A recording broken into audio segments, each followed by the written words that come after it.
why are structured addresses so important, and why do they have to be formatted in the right way for ISO 20022?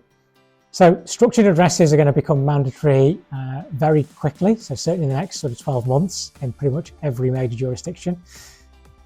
Now, the format for a structured address within an ISO 20022 message is actually very, very granular.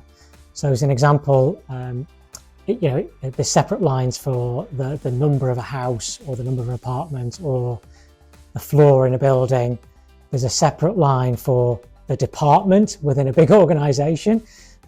There are 2 or 3 different ways that you can reference the area. So, is it a village? Is it part of a city, etc. So it's actually very, very detailed.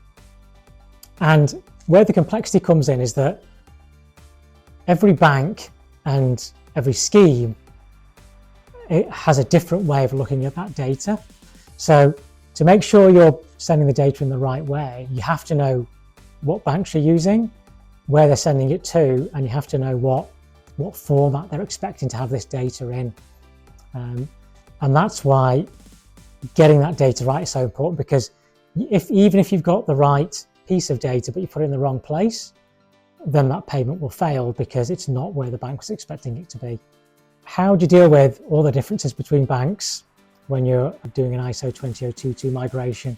So this is what makes an ISO 20022 migration very difficult, because every bank has its own set of formats, and whereas typically in your system you've got data in one format, and so you now need to transform that data from the format you've got it in into the multiple different formats that your banks need it in. And sometimes you might be missing elements of data, and so you need to enrich that data. This typically is where we see organizations work with a third party, such as ourselves at AccessPay, to help them to basically take away that pain of the transformation and the enrichment, so that they don't have to worry about that problem. And then an organization like ourselves that's built up a huge library of over 20,000 plus formats in hundreds and thousands of banks, we take that problem away from customers. So that's what we're seeing organizations do in the market.